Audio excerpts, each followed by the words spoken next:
I know, this review's long overdue, but I was busy, but now I'm finally getting around to seeing The Hateful Eight.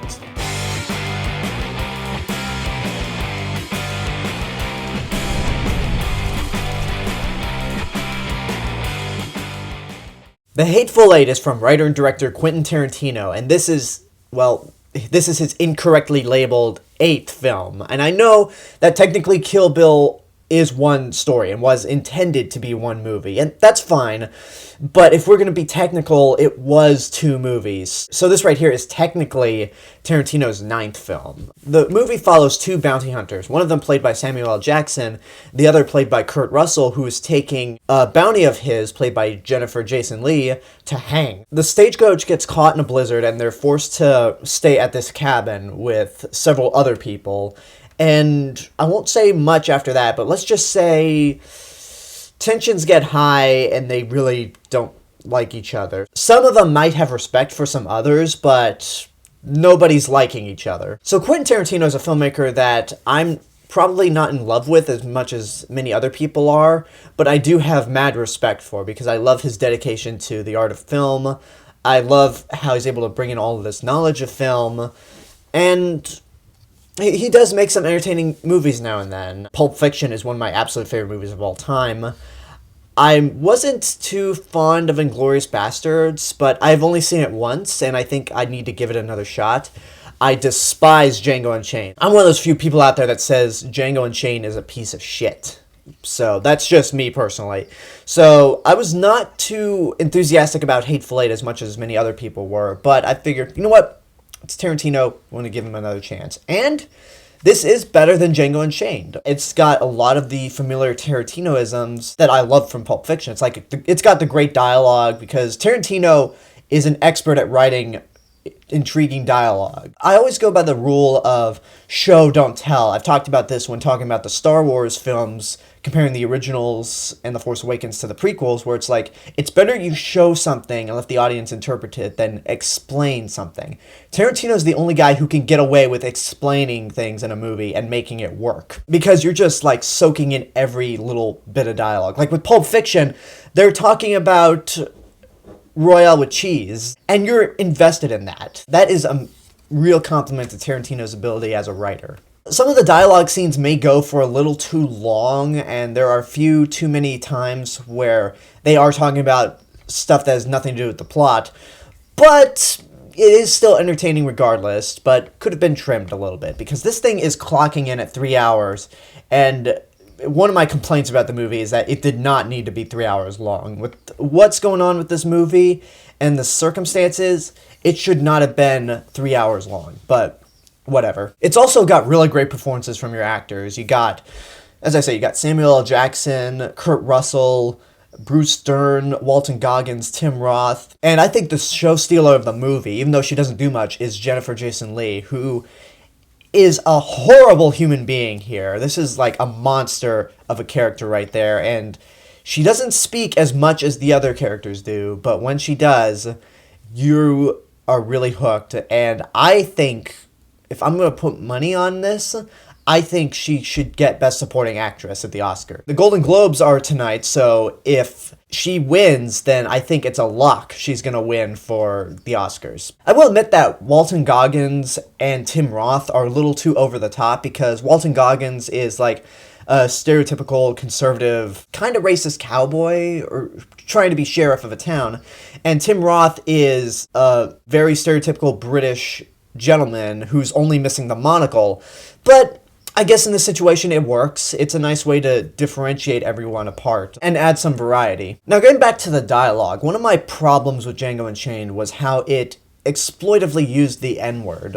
I know it was a movie that was focused on slavery, and they did say that a lot back then, but with Django Unchained, it was said too often and too much in a comedic manner. It was more like Tarantino had it in there to shock people, and I just couldn't get past it. It was said too many times, and not in a very serious way. Hateful Eight does the same thing, although not as often, but it is said by people who would naturally say it. Like, for example, Bruce Dern plays a conservative general from the Civil War. It's appropriate for him to say that, and Again, it's not said as much, and then sometimes when it is said by characters who wouldn't normally say it, the other characters would say, don't do that. So so for some reason the N-word didn't bug me in this movie as much as it did with Django Unchained. That being said, given Tarantino's history with using this word in most of his movies, I think he should probably just pull back on using it. Now let's kind of move over into the criticisms of this movie, because I really did like it. I'll be honest, I did enjoy this movie, but I don't love it. The biggest problem I think I have with this movie is in the third act. The third act gets way too cartoonish.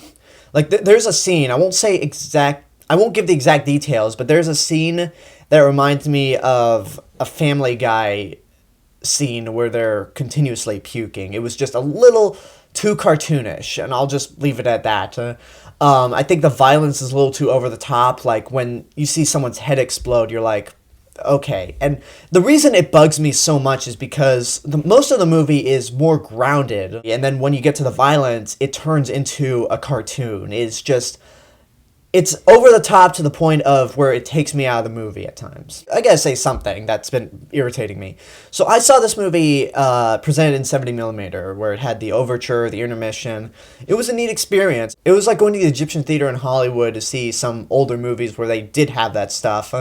And it was neat. The only problem is that 80% of this movie takes place in a cabin, and there was really no point in making the whole 70mm thing a big deal. Because if you're going to present a movie in that format, you want it to be grand. You want it to be massive in scope.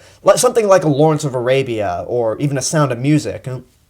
But this is just, it's basically a play when you get right down to it. There's no reason to go out of your way to see this thing in 70mm. I mean, it's a neat experience, but I don't strongly recommend it. I mean, hell, The Revenant is a movie that's more worthy of presenting in 70mm because you got these wide, huge landscapes. Another movie, and I'm going to piss off a lot of hipsters by saying this, but another movie that I think is more worthy of presenting in 70mm than Hateful Eight is Star Wars. I mean, regardless of the landscapes being CG or real, like the Jakku landscapes or the Starkiller base, there are a lot of exteriors, and there's varied locations, so that's better to present in 70mm than this movie.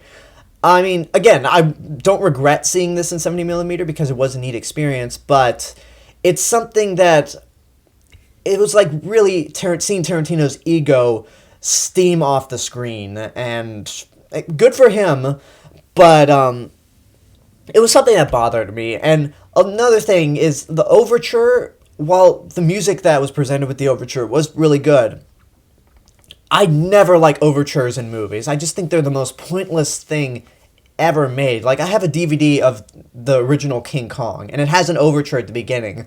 I skip that overture just to jump right into the movie. I think those things are so pointless. But that's just a personal rant kind of towards the marketing of this film. It's not an actual criticism towards the movie, because in the end, while I'm not in love with the movie, I think it is very well made. It's beautifully shot, and the score by Ennio Morricone, who did the music for stuff like A Fistful of Dollars and The Good, the Bad, and the Ugly, his score here is really great. It's very minimal, but it's effective, and I didn't even know this guy would still be scoring films at his age. I mean, I knew he was still alive, because if he'd have died, I'd heard of it, but I didn't think he'd ever score another movie. And I really applaud Tarantino for finally using an original score in one of his films, because, I mean, you did it, and it's beautiful. In the end, Hateful Eight, it's a entertaining movie, I'll give it that. It does have some pacing issues at points, but it's still enjoyable in the end.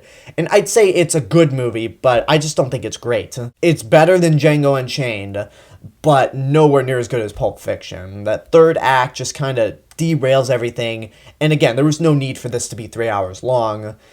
And I don't give it a strong recommendation to see it in 70mm, but if you really want to see it, then just go for it. Thinking back on my top 10 list, this would not have made the cut because of that third act and the length. But again, it's still really good regardless. And that's my review for Quentin Tarantino's The Hateful Eight. Now, just last night, I put up a new SoundCloud track where I did a commentary on Adam Sandler's The Ridiculous Six. It was my first time watching that movie, so I decided to record my thoughts, and you can go check that out on SoundCloud.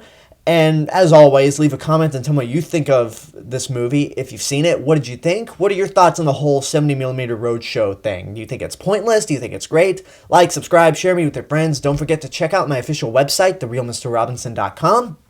And don't forget to follow me on Facebook, Twitter, Instagram, SoundCloud, and Periscope. And this is The Real Mr. Robinson telling you there's only one.